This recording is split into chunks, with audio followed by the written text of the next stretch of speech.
Morning, everybody. I am very excited to be with you all today. And I'm looking forward to our time together. So just to give you a sense of where we're headed during this session, I want it to be as interactive as possible. So there's going to be opportunities for you to have some small group discussion and breakout groups. And then we will, as has been said, we'll have some good time to spend with Q&A and a large group discussion. And my hope is that together we can identify some of the challenges that we face in the area of evangelism, both in our churches and as individuals. And that together we can begin to identify some practical next steps that we can bring back to our churches.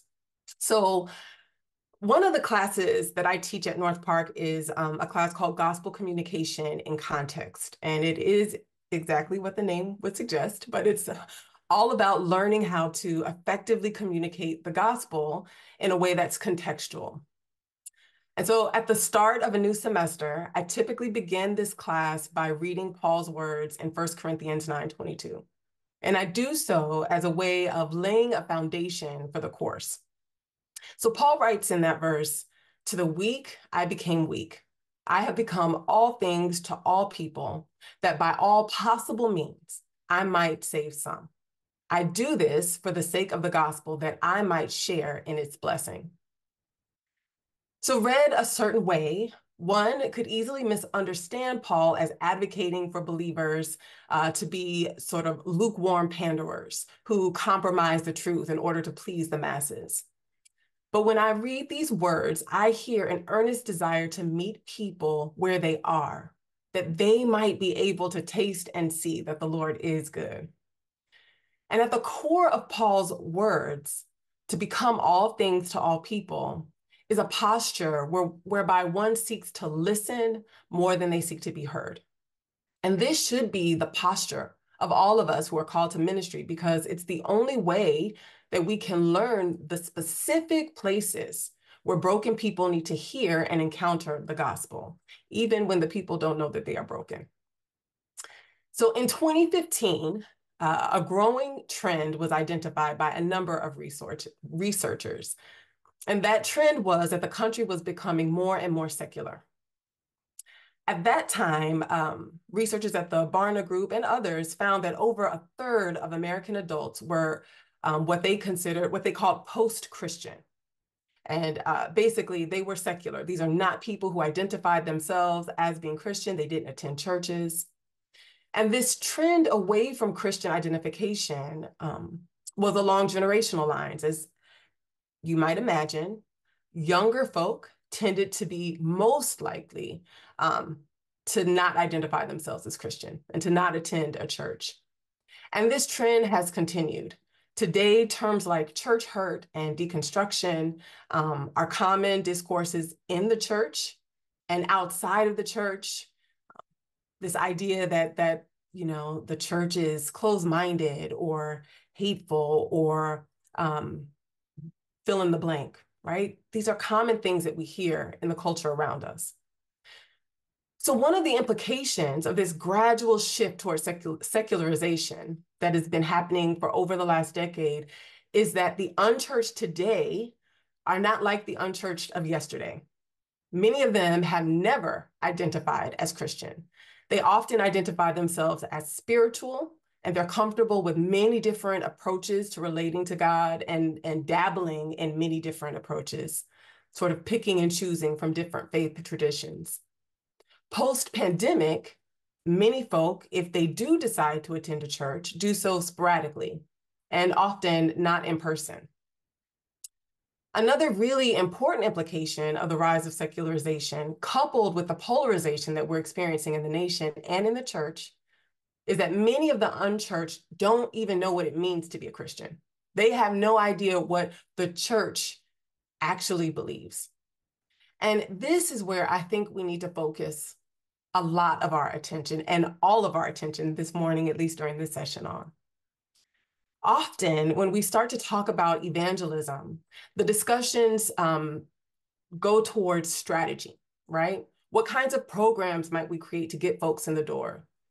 Should we continue to offer online services and perhaps beef up our technology budget? Do we need to be more intentional about the ways we encourage folk who are going to the church to invite people, coworkers, friends, neighbors? But before we can invite folks in, we need to be very clear about what we are inviting them into. One of the things that I am finding encouraging in the face of the polarization and division that we see in our church right now is that I think that in this season, we are allowed to see more clearly what has always been true about the church. And this is that the church has never been just one thing. So just yesterday in a meeting at North Park, one of my colleagues referenced a joke about the ECC, and he said, you know what they say, if you visited one covenant church, you have visited one covenant church. Because we are very different. I am pretty sure that my church on Sunday looks very different than many of your churches on Sunday, and your church on Sunday looks different than the person whose square you're next to. And this is one of the things I love about our denomination. The truth is that, yes, the Big C Church is the bride of Christ, and we are united by the blood of Christ. But the church has always been contextual. Like the God we serve, who took on a particular flesh at a particular time and entered into a particular community, God's church is and has always been shaped by its context. The church at Corinth was not like the church in Galatia, which was unique from the church at Philippi. Each of those churches were shaped by the socio-political and cultural realities of their locations. And this is true of us as well. And so as we think about evangelism, I'm more and more convinced that these sort of broad strokes, general strategies are not the way forward.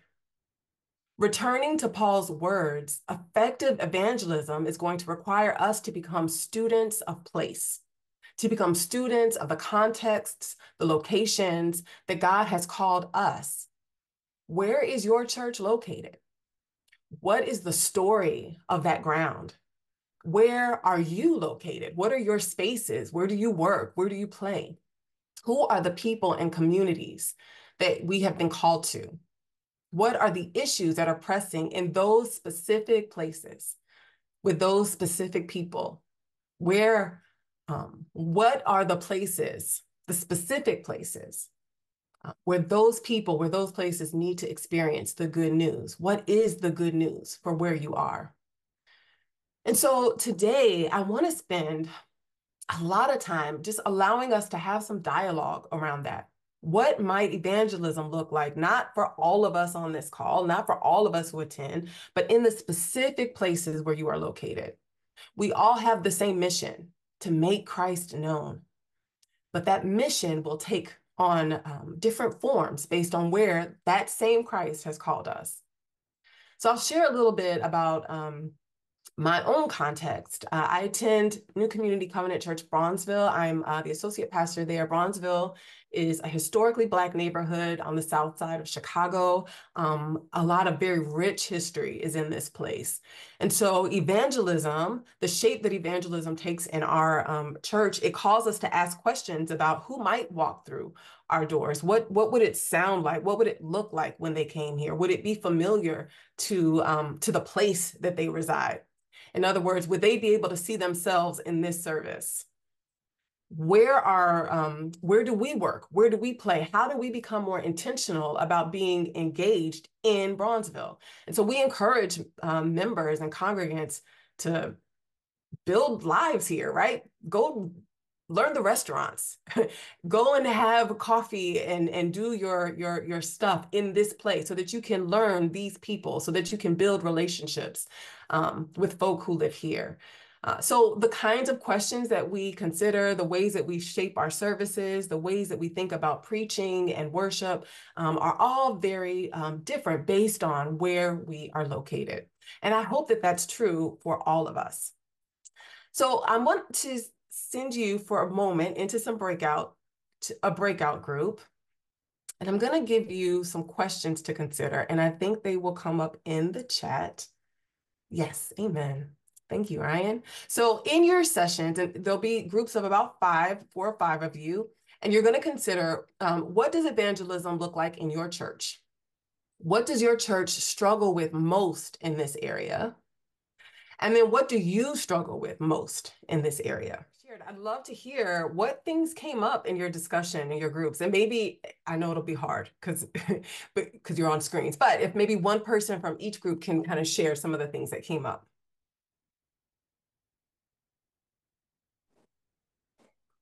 We were talking about the difference between the new friendship evangelism that's very popular today and the old style of in your face, I call it evangelism, where you're meeting people on the street or you're meeting them at their house or in jails or prisons. And that's been my experience with evangelism. And I haven't I haven't seen the friendship evangelism as being quite as effective, and it's a little frustrating, I guess, for me. Thank you.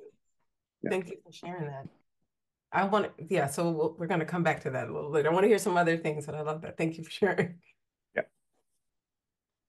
How about some others? What are some things that came up? Our group was saying that nobody really had an intentional plan or something intentional that there might be an intentional thing here or there, but no overarching plan. And then the other issue that came up is that kind of that what are you inviting people into when a church is kind of struggling internally just to kind of survive or to work through all the pandemic stuff, those kinds of things. Yeah. Yeah, that's and I do hope that one takeaway will be to really have those conversations, because even as churches are trying to think and strategize around evangelism, coming to a place like, who are we? Are we healthy right now, right? Are there some conversations that we are avoiding having that we are maybe afraid that when new folk come in, they're going to make us have those conversations, right? So it's a really important thing to know. Thank you. How about Group number 3? Yes. We talked about, a lot of churches, again, don't have a program, and there's this dichotomy between having a speaker come in and inviting someone and friendship evangelism, which I do a lot of, but you periodically have to interject those spiritual things, when someone famous dies. So what do you think happens when a person dies?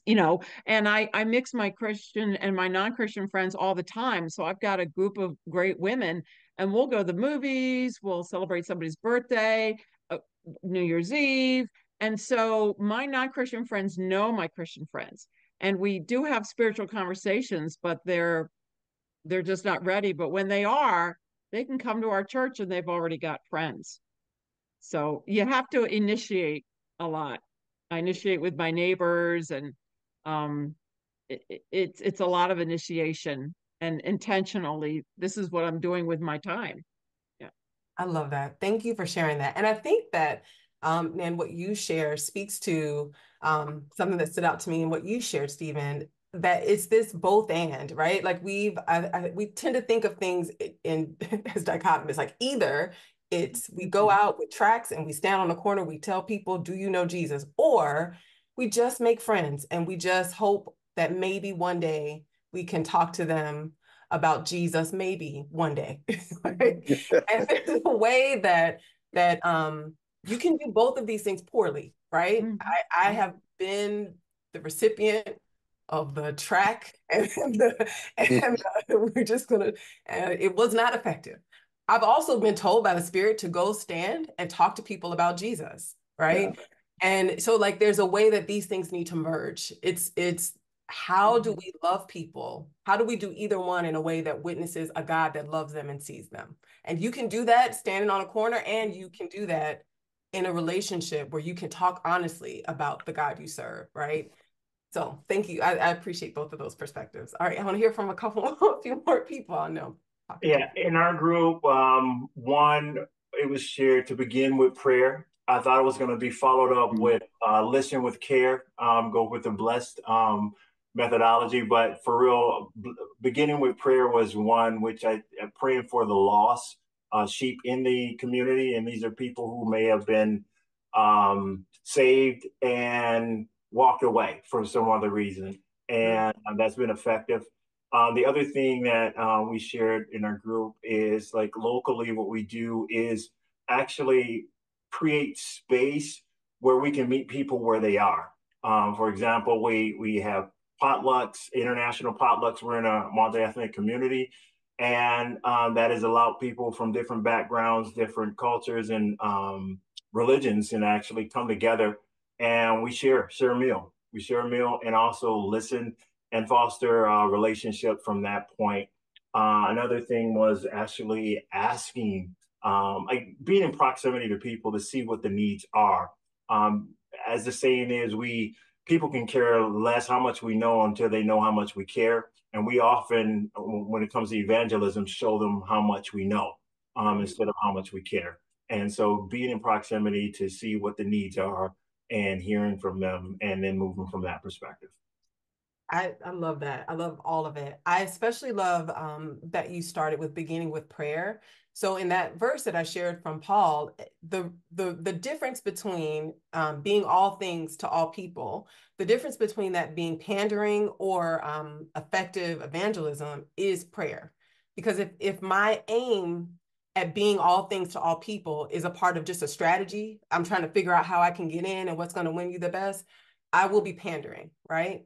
But if I'm starting with prayer and being sensitive to the Holy Spirit and discerning what God is calling us to, then the Spirit is showing me who I need to be and where, right? Like that's an important nuance. So we have to start with prayer because that's the only way we know what to do. Like we are just not that wise. So thank you for that. Yeah, and proximity. I hear that coming up a lot. Like it's important. We have to be near folk. We have to be near folk who don't know the Lord in order to know what those people are needing. What is the good news for them? Yes, Jesus died for our sins, but the good news is specific. The good news has been specific to my life. Like God met needs that I had. How does the good news speak to them where they are? A few more. Ooh, yeah. And I do want to leave time for general questions, but I want to hear from all the groups. Have all the groups shared yet? At least somebody from all of the groups? I think maybe. Our group has not shared, but there was just a general sense of struggling to know what it should look like in our local churches and some being stuck in some old paradigms and a lack of vision and some of those things that are part of this new culture that have never been fully addressed in the local church. In my own church, I was able to at least say that we are intentionally multi-ethnic, with both of our pastoral couples being biracial. I mean, in one case, the pastor is Anglo, the wife is African American, and in the other case, the pastor is African American and the wife is Anglo. And so, but we have a lot of Asian in our community, and so we attract those who are looking for a model that is breaking down some of those walls of division among diverse people. And so that is kind of our cutting edge for evangelism. Mm-hmm. That's good. I think that's in that observation. A lot of people are, as churches are declining, multiracial churches are growing. Because I think in this time that is so divided and so polarized, people are looking for places where you can see unity, where you can see something that points to a reconciling God. So that's a really important observation. I think if my calculations are correct, there should be one more group. Or also, I'm not a mathematician, so I could be completely off. No, yeah, you're right. It's our group, I think. Okay. Which I would say, I think it was Jared, right before we got off, he just dropped a real quick nugget, and then we went back to the main room. But he said, yeah, I just have a hard time differentiating between evangelism and evangelicalism, and how that gets messy for us. And I was like, yep. That is a loaded statement, but yep. So that is, Yeah. Yes. Because evangelical, one of the things that I wrote in the description of this is, and I talked about this in my presentation, as more and more people are not Christian, like unchurched people are not just folk who left the church at one point in time, or they grew up in church, but they never accepted the Lord for themselves. They're people who have not had any contact with the church. What they have had contact with are certain language, right? And evangelical has become almost a dirty word. I am a very stubborn person, and so like I claim it, and I will not be shaken. I can probably, if the spirit shakes me, I'll be shaken. But right now, I feel like it's important. And I think one of the ways that we harm, that it's harmful to evangelism, is that in the church, we have sort of leaned into this thing of trying to distance ourselves from each other, right? Oh, I'm not like those Christians. I'm not like those evangelical. I'm not like those people. Instead of being able to say, no, we are the church and we're a little bit messed up. Yep. No, God bless our precious hearts. That's why we need Jesus. Because we at this time are a model of why we need Jesus. So there's a way that we can reclaim that term in a way I think that acknowledges the truth of it. Like, yeah, I can appreciate why folk are turned off by that language. And also, that's an invitation to have some real honest conversations about what the church is, what we believe, who is the God that we serve, right? And to wrestle with people. So I wanna open it up for your questions that you have that are separate from here, and they can be practical questions about experience. I will say, as a way of background, I was one of those people who was not raised in church, and I became a Christian when I was in high school, my junior year of high school. But I was also someone who was very antagonistic to the church. So because of my background, I relate to Paul. I was someone who thought it was my mission to get people to not be Christian. Like I thought Christianity was harmful. And so, I feel like now I'm very far removed from, from those high school years, but I still remember them very well. And so I feel, that this kinship, I guess, with people who have real questions about the church and who have even some real animus towards the church. And I love having those kinds of conversations to be able to say, yes, you're right. You're not wrong about that. And it's also true that the church has also always been, at least a remnant of the church has always been for justice, for healing, for all of these wonderful things that you also are about. Um, so now I'll open it up for any questions that you may have. And I think, Eric, are we doing this with the hand, or are we unmuting for open questions? They can just unmute. Okay. Unmute, ask the question, and then I'll let you do your final thing, and then I'll give everyone the details of what's next. Okay. All right. I'll jump right in, Steve Riley again. And I just learned something new this morning, and I really love it. I was reading about a new book that's coming out by Christopher and Richard Hayes.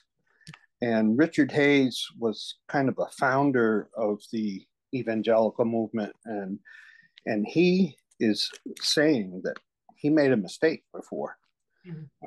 He says, I'm gonna quote what I read.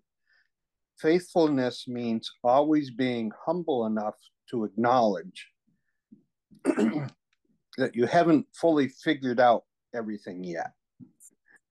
Being curious enough to evaluate new scholarship and arguments as they arise, and being honest enough to admit when you realize you've gotten something wrong. And can't read my own writing. And when someone else does the hard work of walking this path, our mercy for them should be as wide as God's for us all. Very profound. Yes. So he's writing this book with his son. Mm-hmm. And his son has a more modern take on that. sorry, they were talking about the evangelical churches take on LBGTQ, and he's saying they were wrong. And I've had that same feeling myself, that who are we to point our fingers at others when we know that we've done wrong also. It's very judgmental. I'll say what I really appreciate about that is that posture of humility.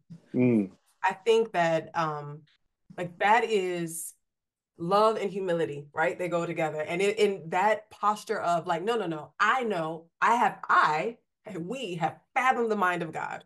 And so now we know exactly what the right things are, the right answers for all the stuff. So what we did was we reduced our faith to pad answers, right? And we became people who were afraid of questions and were afraid of anything that might, pull a thread, because it would unravel the whole thing.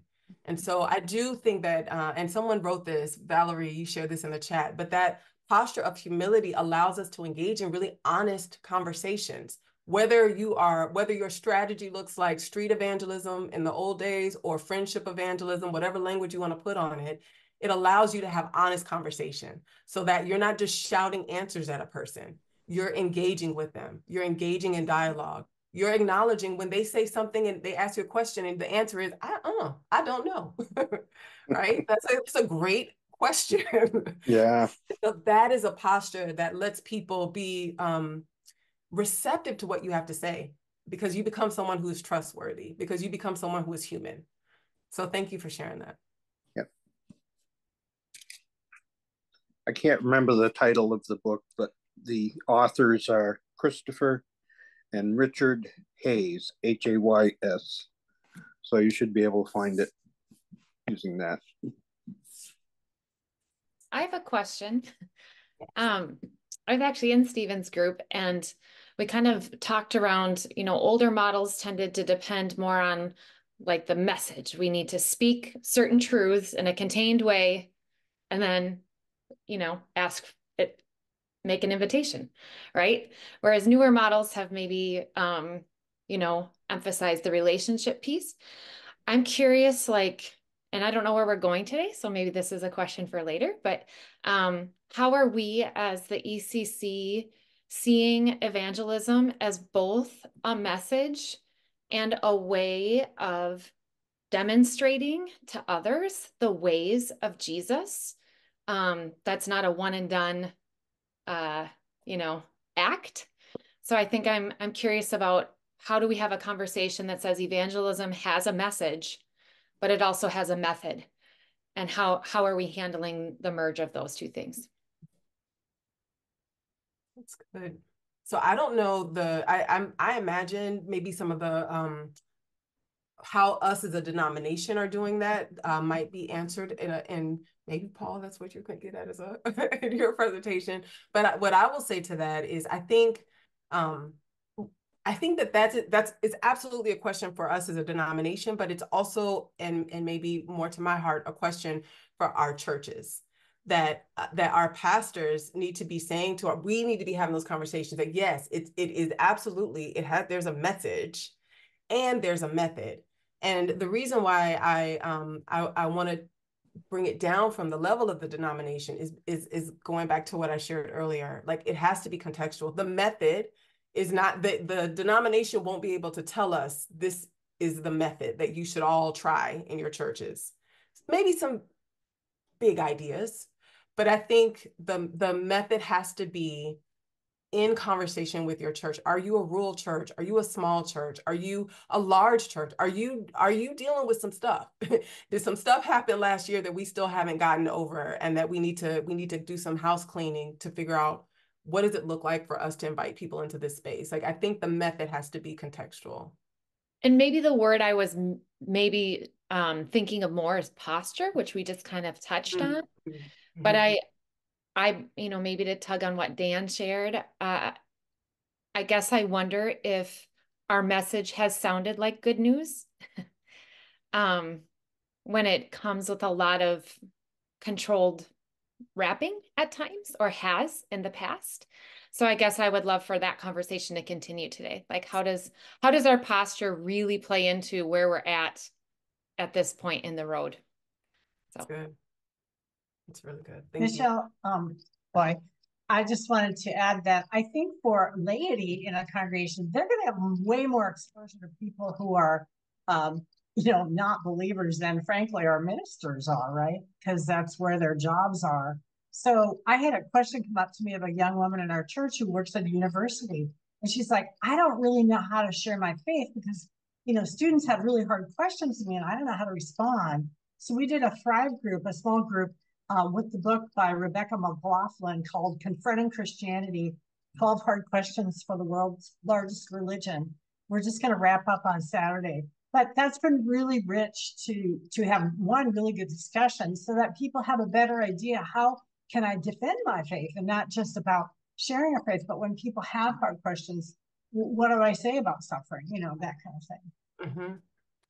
So thank you for sharing. So I love that you all did that. And to your point, you're absolutely right. Like the laity will have the most contact with, well, we hope that they will have the most contact with non-Christians. But there's two things that I want to say to that. One, as for those who are in leadership, who are pastoring, we cannot take for granted that we can't assume that to be the case.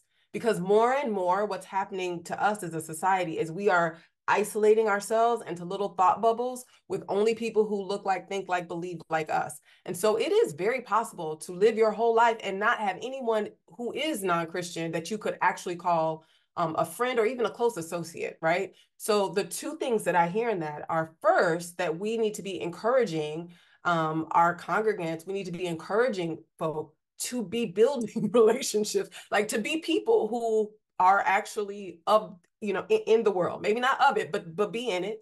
Please be in it. Like, let's not isolate into bubbles. So we should be challenging our folk in that way. And then, yes, we have to equip, like, how do we have conversations around some really hard political stuff and not be avoidant?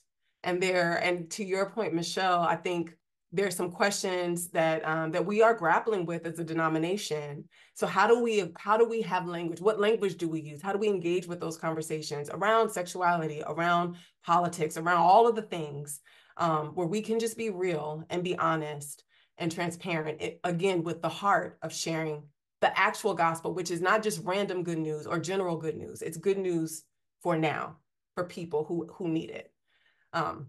So it is 10:45, and I want to honor the time that I have been given. But I just in closing, I want to say that the three things, if you can take three things away from this session, and they've come up in our conversation, but this posture of humility, I think, is extremely important. And that has been lacking in evangelistic strategies in the past. We have to own and name that we have gone out into the world as though we are the authority on all things. And really, we are just people who have heard and received good news.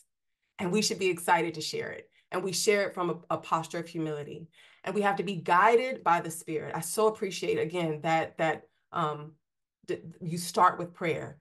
If what you do after today is you go back to your church and you say, okay, so let's write down our 10-point plan for evangelism, and there has been no prayer, your 10-point plan for evangelism will fail.